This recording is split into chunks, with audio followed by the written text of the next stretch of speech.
All right, we are back for another episode of the Financial Life Podcast, and this is an episode I've been excited for a while. Someone I interviewed, and it's been 10 years, maybe not to the day, but I have Tracy Walker on. We'll get into her, who she is, and what she's all about, what she's done, where she's going, all that good stuff. But for those of you who know what I usually do in the beginning, hey, look, some of you may know, some of you may not know. I do some things where I help people out with financial literacy, helping out with their business funding, business credit, all that stuff. If you would like to speak with me on one of those issues, and also I'll provide a one-on-one coaching, simply go to speakwithmatt.info. Again, speakwithmatt.info. No need to put any triple W. Just speakwithmatt.info. Takes you right to my calendar. You can book a cool 30-minute call with me and we'll talk. With that being said, I'd like to introduce my guest, Tracy Walker, who's phenomenal, has an incredible story, and I'm excited to have her on. And Tracy, thanks for being on and taking the time to be on today. I'm looking forward to our conversation, hearing, what you've learned in the past and what you can impart to people where in regards to life, money, and then what's your vision for the future? Because you've always been like, I see your posts, you're doing stuff, you're posting this, you have a story, and you're always like, here's my goal and vision. And Yeah. it's people are just fly to it, like they're like, oh, I'm gonna do business with her and lock arms. So yeah. Well, Matt, first, let me say thank you so much for the invite. It's definitely an honor to be here on the podcast and just kind of chat it up with you and hopefully bring some value to your viewers. And, they gain a lot of insight on maybe an array of things as our conversation continues. But yeah, man, I've always had like this big vision and goal of like, I don't know, like luxury, and I know that's not what everybody wants, and Yeah. that's okay.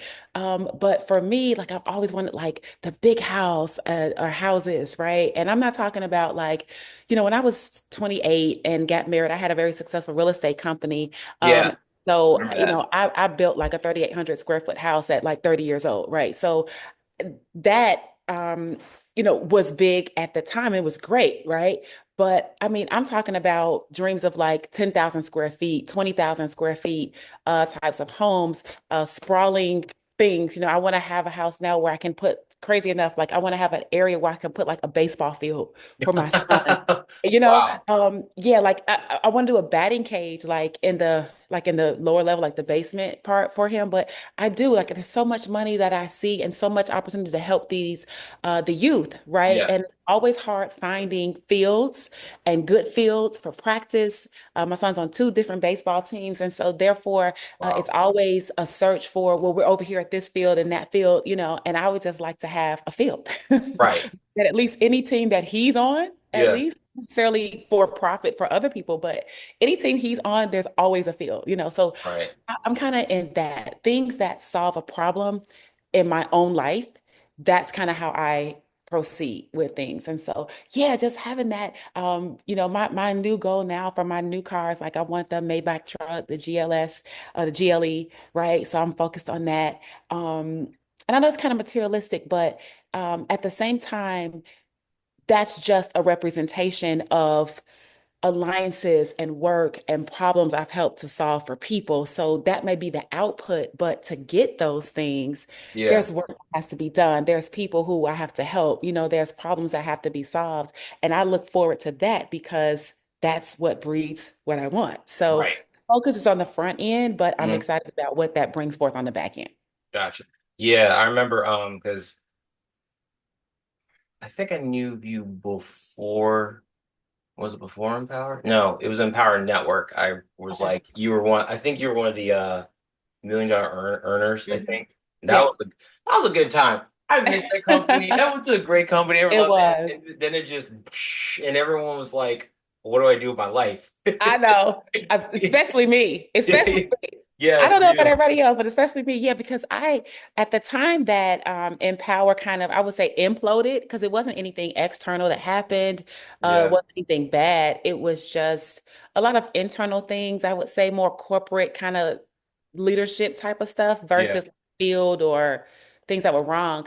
Um, that by that time I had my son, right? I So I was remember that. Yeah, you were on stage and I remember you were pregnant and talking and like. I remember one time you were making a speech about like the way you came off. It was like I have a problem. I can't. It's bothering me. And I'm like, oh my gosh, you sick? What's going on? And then you went. I'm trying to help people make some damn money. And I was like, okay, okay. Right. It was that, I mean, that was a really inspiring time. It's electric time for, I think, a Yeah. lot of people, especially from that 2011, even up through 2017 period. But when it imploded, it had a big impact really on my mindset, right? Mm, Because, and I think a lot of people may relate to this, maybe even from the job world, right? I mean, entrepreneurs experience it as well. It would be the kind of equivalent of a layoff, right? yeah. Or you don't know something's going to happen. You don't know that a company that you're affiliated with is going to close or changes that are happening. I mean, things can kind of happen like at the blink of an eye. And, if you're making 70, 80, $90,000 a month, like I was at that time, consistently, like 3, 4, 5 years, right? What happens is that when those doors close, clearly you're not going to be getting a check. Yeah, you're like, okay, well, this is interesting. A panic attack, right? For a while, and then really try like losing it. Like I remember, oh my God, it wasn't even that long ago, but I remember just like crying, crying, crying because I'm like, Lord, help me figure out what I need to do, right? Because you Mhm. have to transition so fast. And there's nothing that I could think of that I could transition into that would put me right back in 30 days into like an 80 grand a month, right? Kitty. And so accepting, number one, the circumstances, Yeah, right? You can't change it. So you have to accept it, right? That's number one. And then through the acceptance of that, then you have to start just relaxing, right? Be calm. I say control your emotions. I teach my son all the time, be master of your emotions, right? Because it's through that calamity and it's through the ability to think that you don't make impulsive decisions or you don't make decisions out of desperation, yeah, right? And so I transitioned into like a trading uh, network marketing company, which was great. Because for me at that time, I was still in this, oh, I'm not doing network marketing. I'm not signing nobody up. Leave me yeah. I alone. went through the same thing. I was like, I don't want to do this again because Oh yeah. it was just, oh, it was bad. It was bad, right? And so I figured, well, I could just learn a skill, right? I want to learn a skill where I can make money whether somebody signs up with me or not, right? And so that was kind of the transition into out of Empower and kind of how I started to begin a rebuild process. Yeah, But yeah, it was very, very tough. And but it made me stronger so that over the years, like when other things happen now, it's like whatever. Like you yeah, just deal with it and keep it moving. You might feel it for a couple days, but it's not like months, it's not years, it's not a depression, it's not a whatever. You got to get yourself together. yeah, But the recovery time is a lot faster, yeah, and your ability to maneuver through it, I believe, is a lot easier. yeah.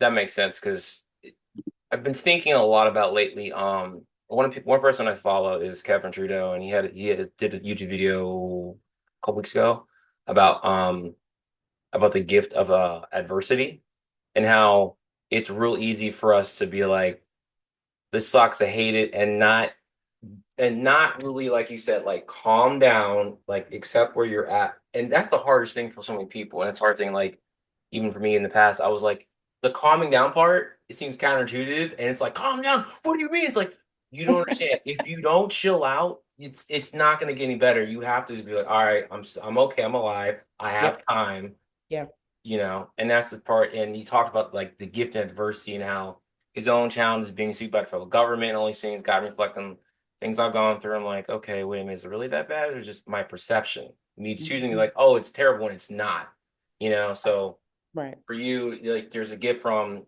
power, unfortunately, imploding on itself, but through that, you've done other things, and Yeah. what comes from that, and that's then you start to look back and go, this isn't so bad actually. It actually helped me out. It sucked, but it helped me out. Oh, Yeah. absolutely. Like there is no denying that it sucks, right? Yeah. And just, I don't want people to think that, when they hear people say things like, you gotta get over it. I don't necessarily think get over it means forget, act like it Yeah. didn't happen, completely, just turn a blind eye to it. I think, at least when I hear it, it means, like you said, like we said, accept it, okay, take some time to get a grip, Yeah. but then that cannot stop the next move or the Yeah. forward motion, or and if you keep turning back to give that any energy in whatever capacity, thinking about it, talking about it, pondering about it, dreaming about, what I'm saying? Any type of attention, your consciousness, any type of conscious awareness of the thing that you don't want, you're just going to keep bringing more of what you don't want. So Yeah. that muscle of turning after we've acknowledged is where I think the growth happens and being able to kind of overcome that.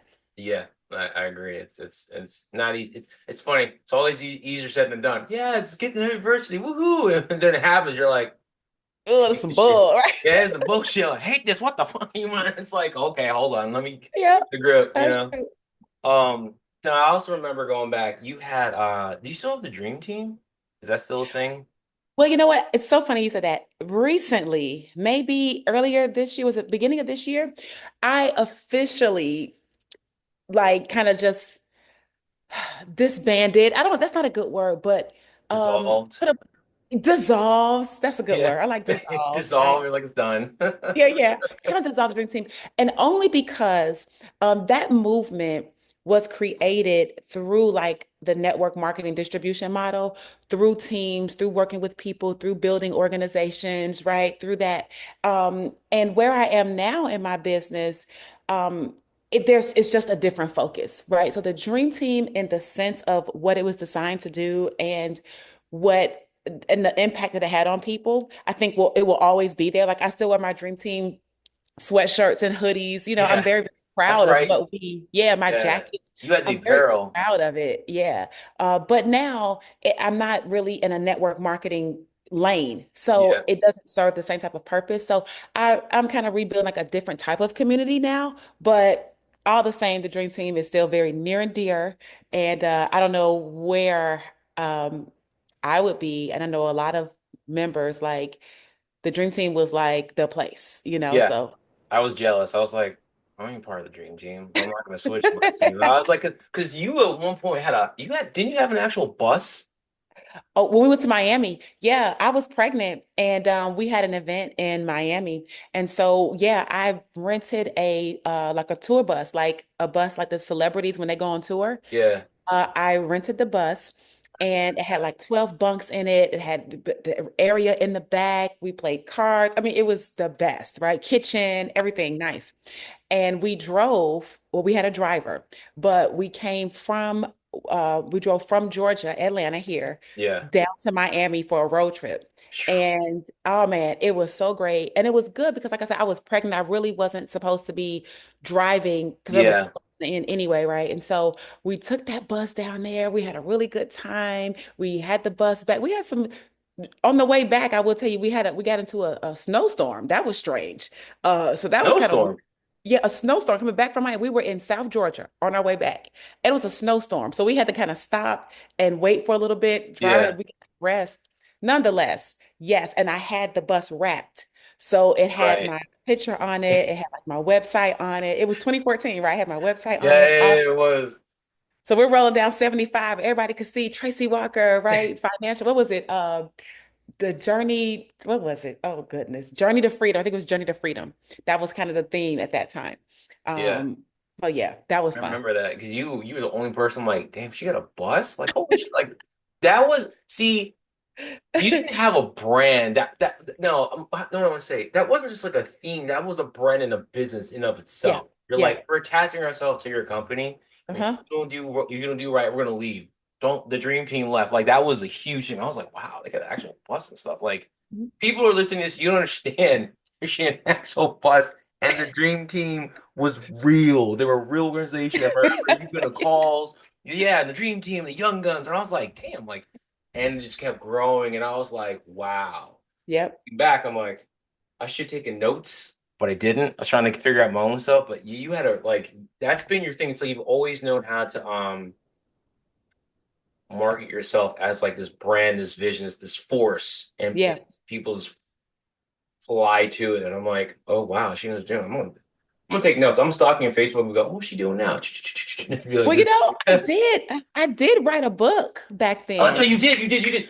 What was I have The it. ultimate team building formula. Yeah, I have it, and I don't know where I put it.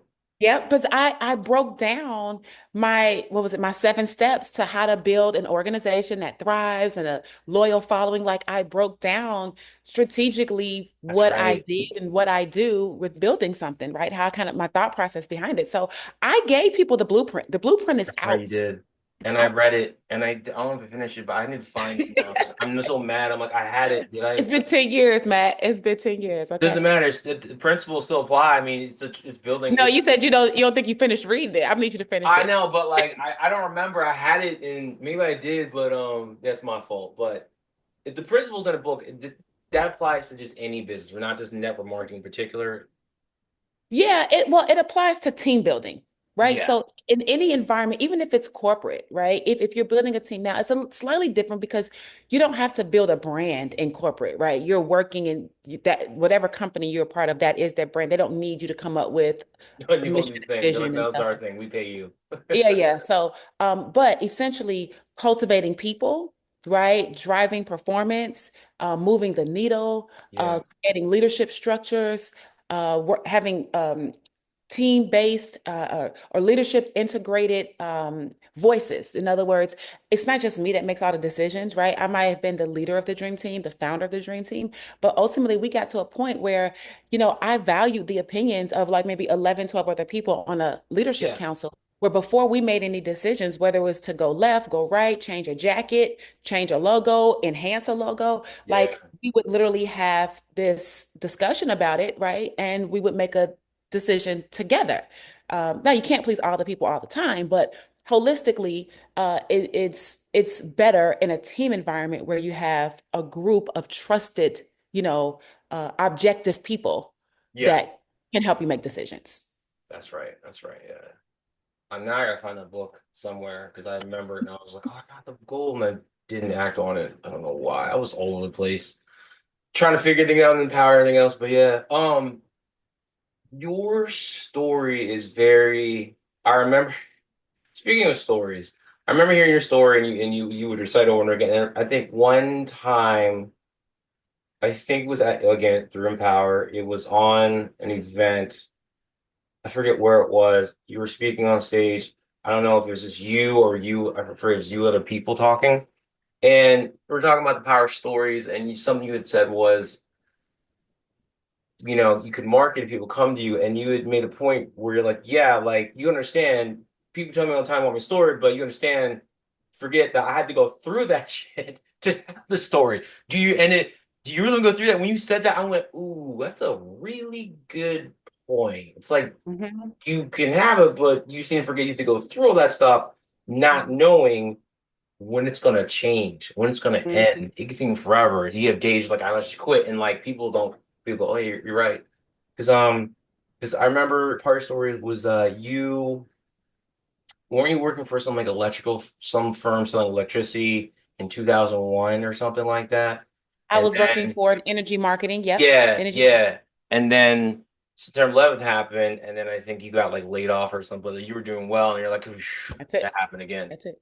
Yep. Because then I was, well, here's the truth. The truth is, so I have an MBA, right, with a concentration in marketing. And so when you're in graduate school and business school, let me just say that when you're in business school, right, um, your whole goal is to work corporate, right? That's what you want to do. Like I wanted to be a CMO, a chief marketing officer, right? That's Yeah. what I wanted to do. So everything is geared towards being able to market yourself, right? Get your resume, have your skills under your belt, and be able to add value to company.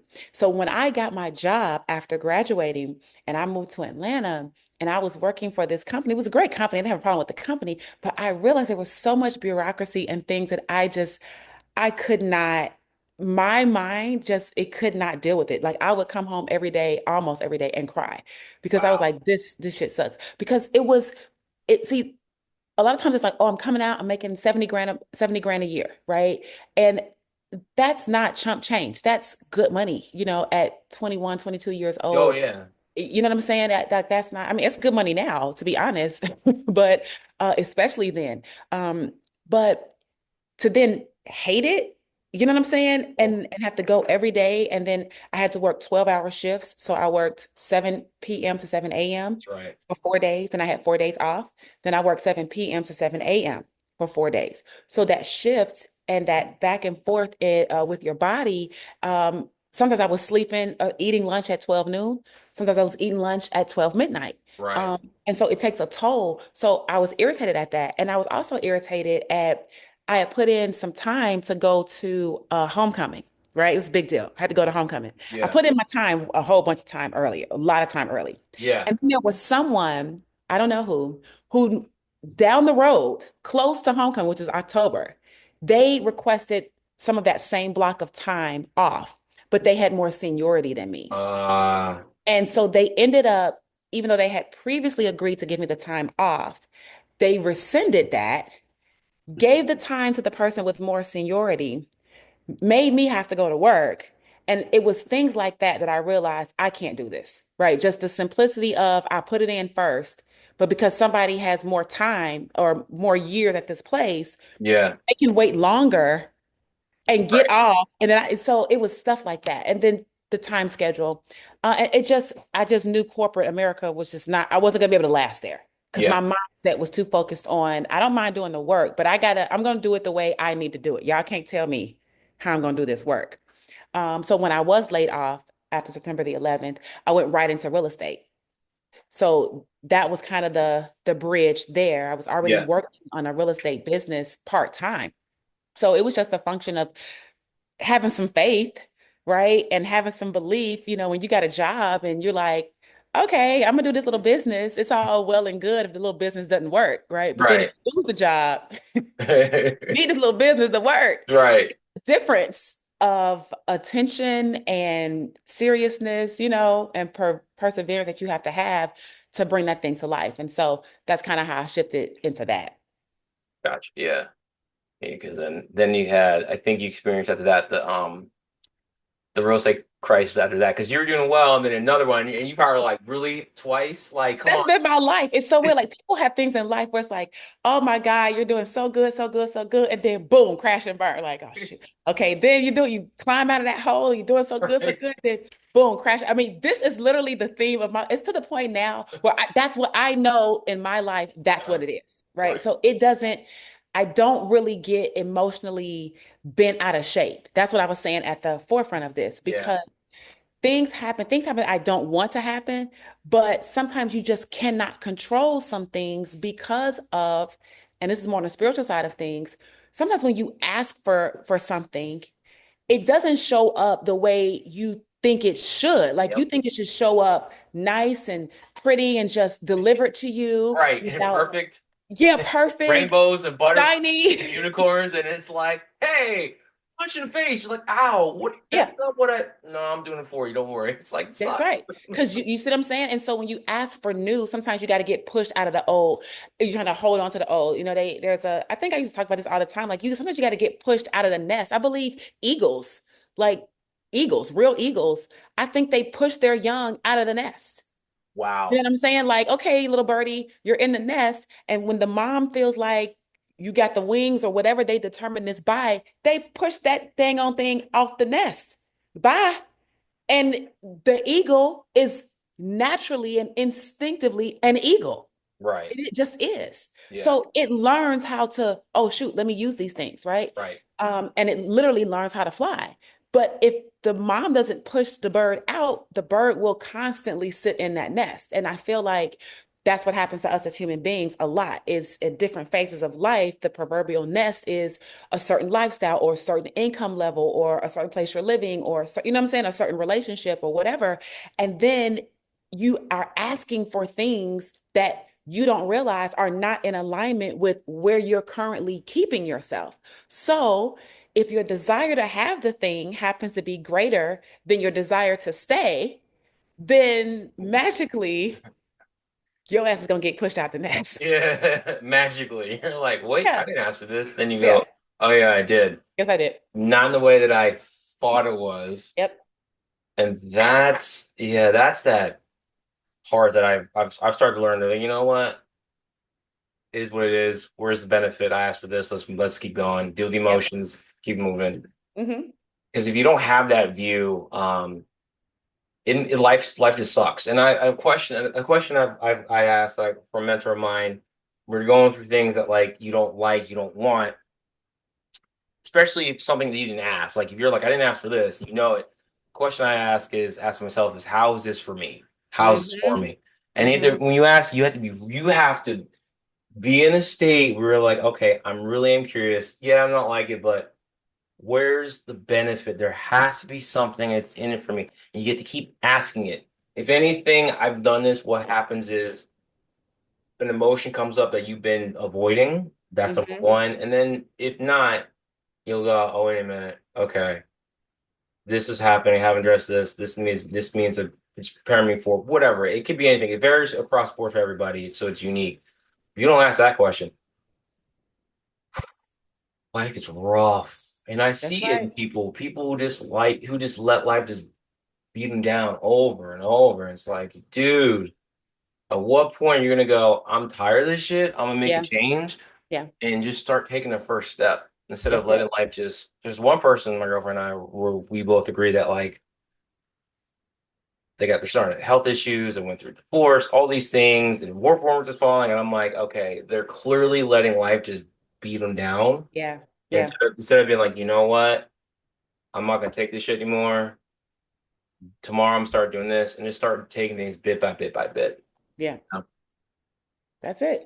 I mean, either you're going to be in the driver's seat, okay, or the world's going to drive you around, know? okay? You don't want that.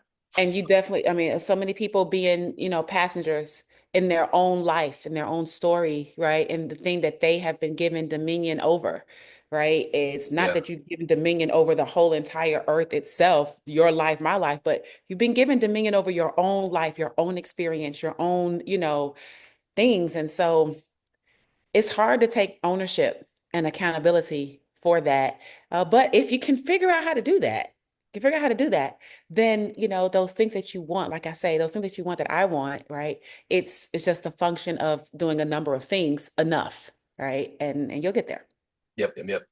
So I didn't realize, I think I forgot you had said that you were mastering in marketing. Or I'm sorry, Mhm. mastering MBA, major. You know what I'm talking, you know what I'm trying to say. Yeah, I have an Specialized, MBA, right? mastered marketing, whatever. She dominated. She just it's Tracy Walker, dream team. Buy her shit. That's all I can do. Buy her shit. That's all I'm gonna say.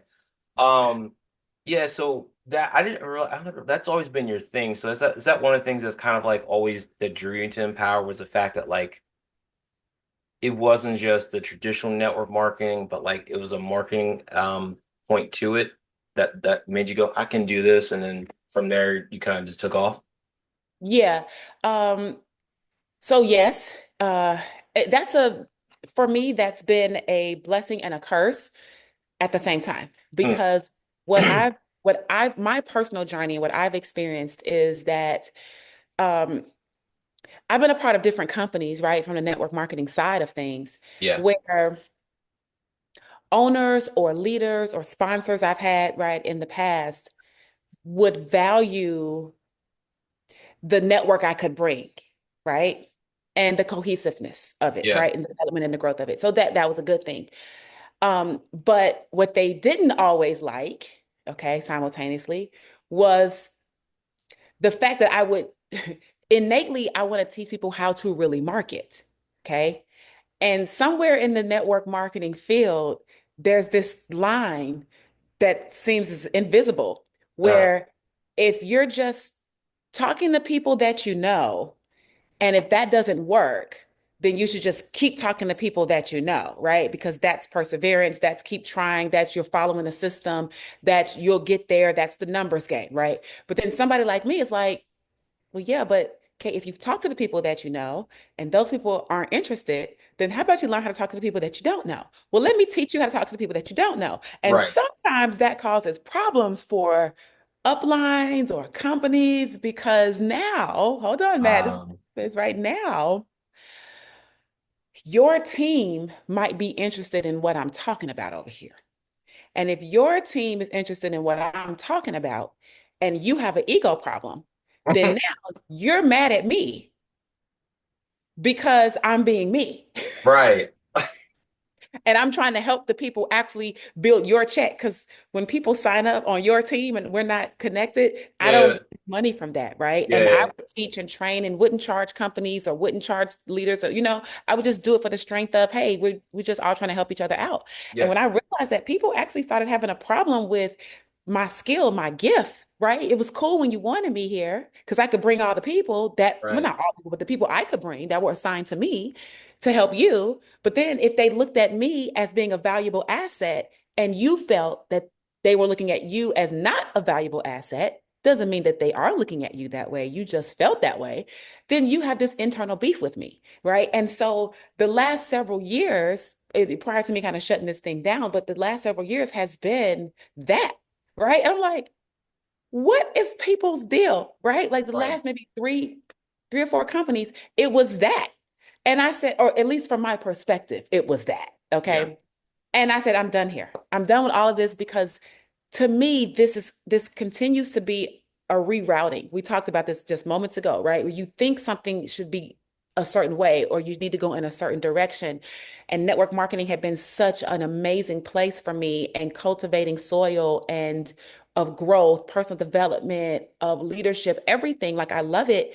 I'm thinking this is where I'm supposed to be. Right. And it's like the Most High kept detouring me. Okay, this company, something would happen. Okay, detour me, different company, but it was the same person in a different,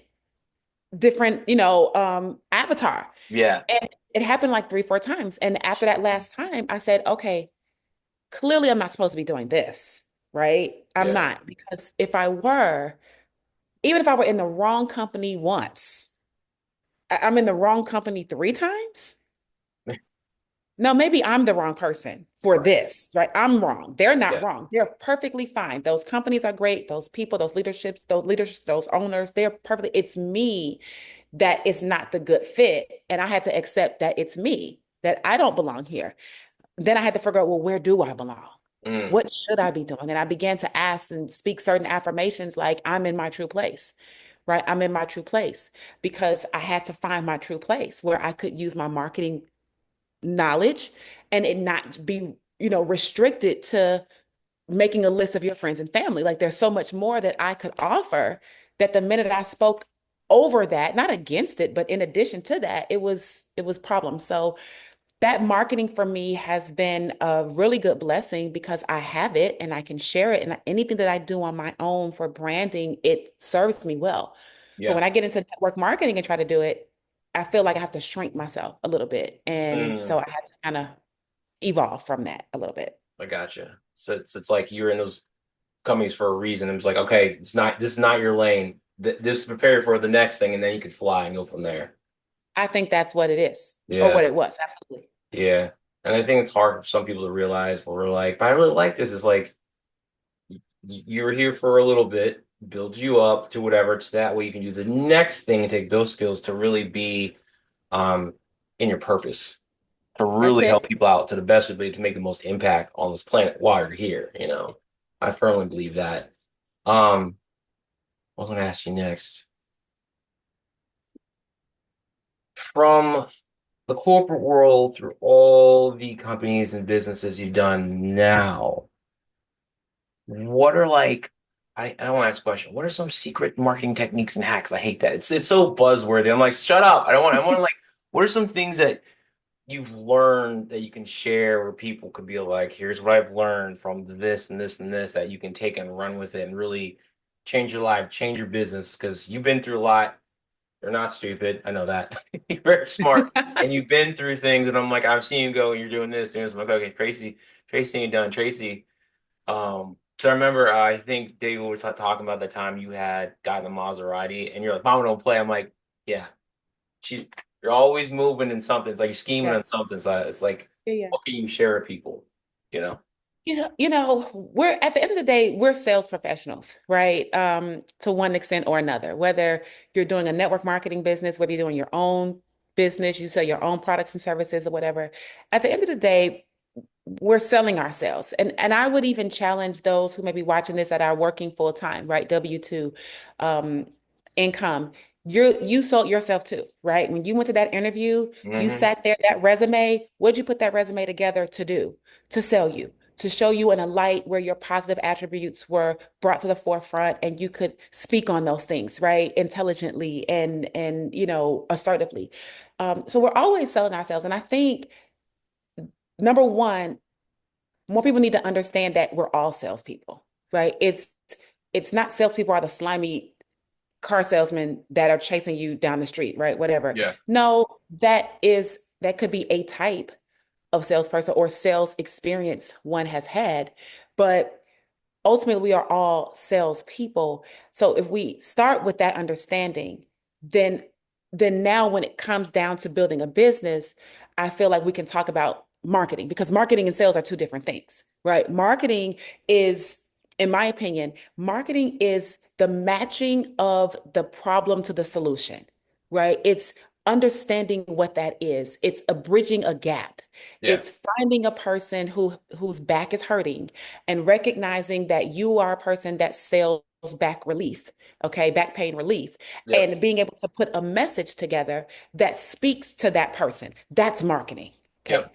Sales is now the actual mechanisms and the things that you're saying and doing to get that person to now buy, Yeah. right? Buy. But the messaging, the matching, the solutions provision, that the research, who it is that you're talking to, what problems do they have, where do they sit down and study, where do they currently spend money on similar resources, right? That's marketing. And so for me, I would say that one of the tips and tricks is, and I know nowadays people are like, oh, find your avatar, your ideal person. But that really is it. That Yeah. really is it. I feel like a lot of times people struggle with selling what they have because they still haven't really nailed down who exactly needs it. You're trying to sell your thing to everybody because you think that they need it or because somebody told you everybody needs it. So you're just talking to everybody. And I've never been a fan of that. Never. I've never been a fan of that. Maybe because my marketing is like, no, I'd rather find the people that are more willing to eat meat Right. and sell them Popeye's chicken Yeah. than spending my time talking to a whole bunch of people and I'm talking to a bunch of vegans trying to convince them why they need to eat meat. Right. That doesn't make any sense. Just find the carnivores. Yeah. Right? So that is a huge, huge deal. That's what's going to make everything else flow so much smoother because you could even have a not so good message but to the right market of people, addressing their needs, and they still will buy because you can't say the wrong thing to the right person, right? Right.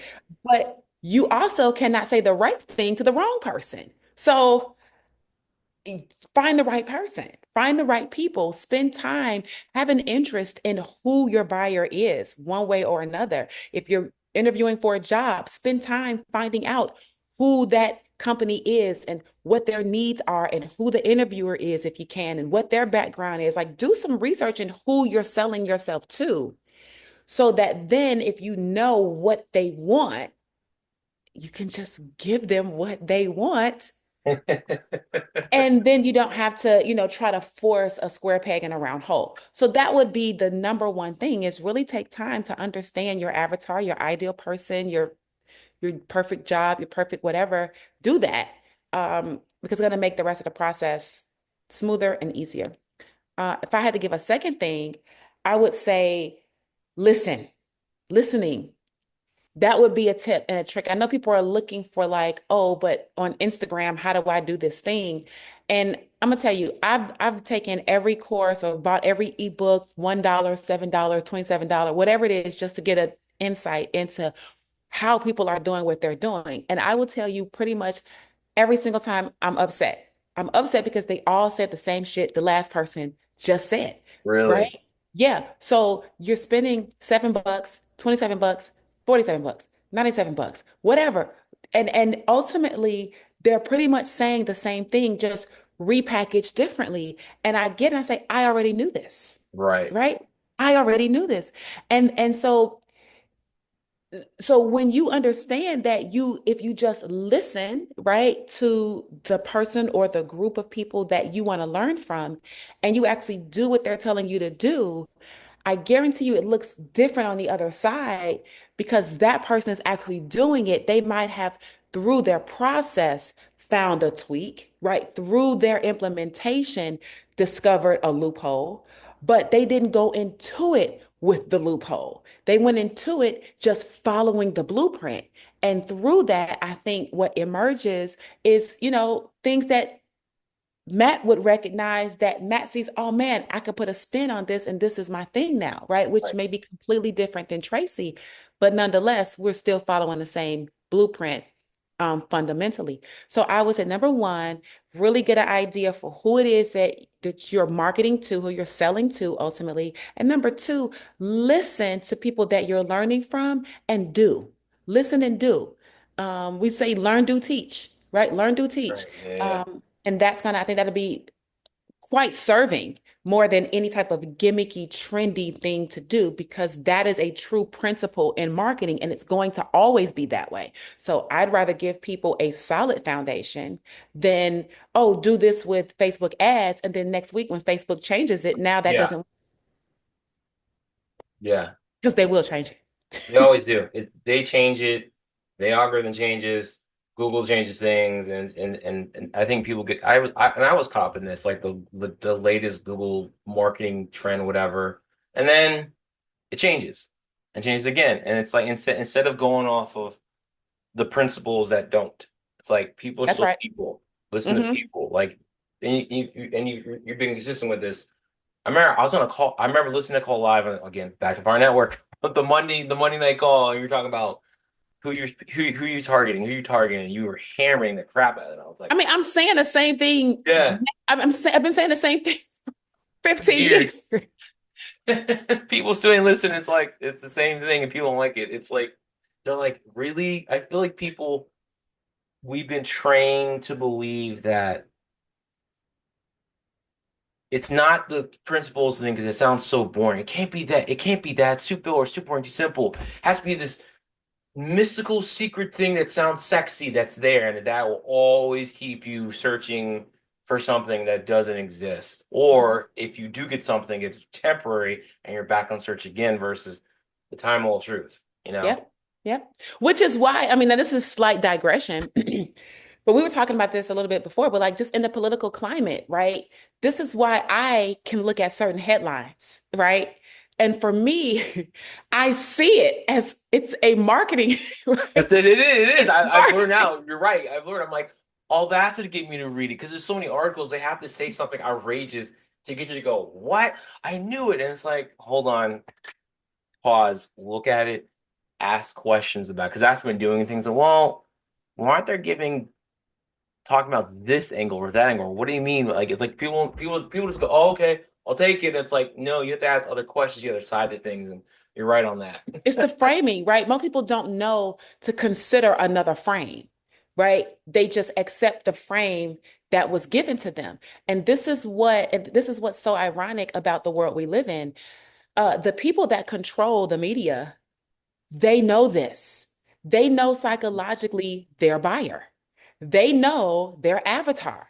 They know that if they can spoon feed you something and you take the bait, they know how to come right back and spoon feed you again almost instantly. And they can Yep. do it every season. They can do it every year. They can do it every election cycle. They can do it every whatever. And unless you have an eye for patterns, unless you have an eye for frames, you will eat it up, eat it up, eat it up every time, and it will continue to work. And they will continue to do it because that's exactly what it's doing. It's working, and they're getting the benefit of spoon feeding us whatever it is we're grabbing hold to. So, just being able to look at real life, real media. I don't even know if it's real news, but news that they present to us, Right. The information that's given, it's like, the information that's given, yeah, right? Either way, and consider an alternate frame. And if you can consider an alternate frame, you will instantly see, okay, there's manipulation. That's what it is. yeah. So if that is the important thing, we live in a world, we live in a marketing world. That is what they're marketing us, they're selling us, they are getting us to buy into this or that, him or her, whatever it is. And I feel like with a marketing eye, people can better assess those things, but then you can apply them in your business, right? It's a Right. tool. It's a tool like Spider-Man's web. The web itself is not the problem. He could use the tool for good or he could use the tool for bad. And having this information, I choose to use it for good. I don't want to manipulate people into doing stuff.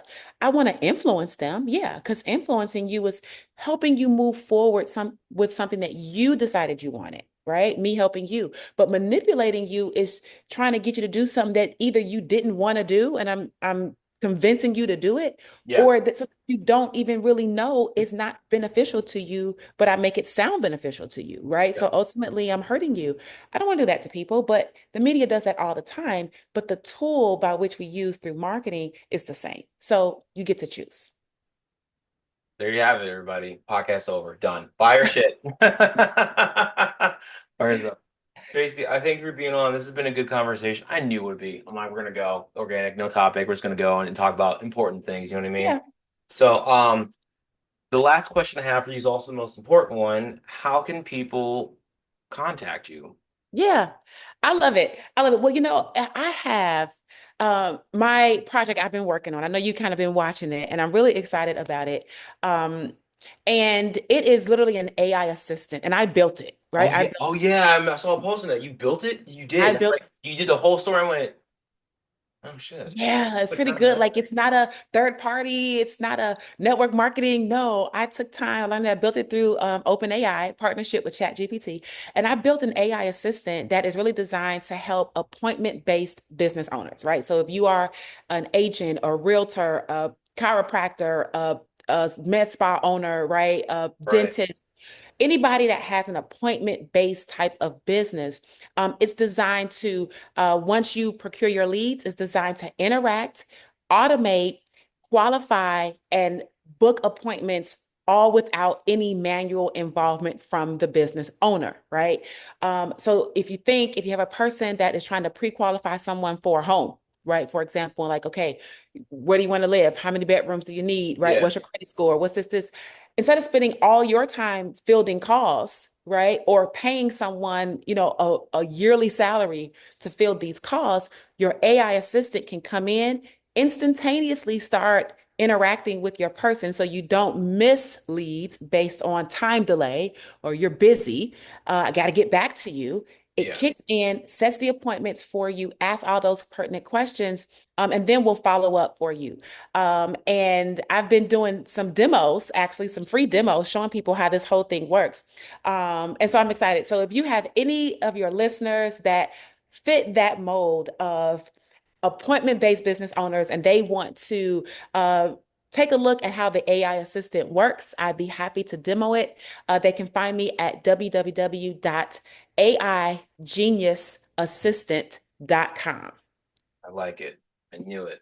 Like, here comes the pitch. Here it is. Buy her stuff. I saw the post. I was like, that's interesting. Yeah, it's really fun. So cool. Tracy, again, Yeah. I thank you for being on. I was like, I need Tracy on my podcast because it's gonna be a good ass conversation, like knowledge and fun and life lessons and everything else. Like, this is good. This is good. So Yeah. Well, thanks for having me. It's been fun. I'm excited. I had a hiccup in the matrix because we were supposed to do this yeah, before. like last week, and you're like, Yeah, I last was week. like, were you coming on? You're like, I'm at the store. I went, oh, okay, you're gonna ignore me. I'm at the store with my Gucci glasses on. Oh, sorry, man. I'm like a real mom trying to get croissants and juice and all this. I'm like, oh shit, man. I'm so sorry. Okay. It's So we made it. We made it. I'm just we being made it transparent. happen. That's Y'all, what so matters. we're real people, right? We made it here. So hopefully your audience got some value from it. I enjoyed being here with you as well. Thanks for the invite. No problem. Thank you. All right, everybody. That's it. See you in the next one.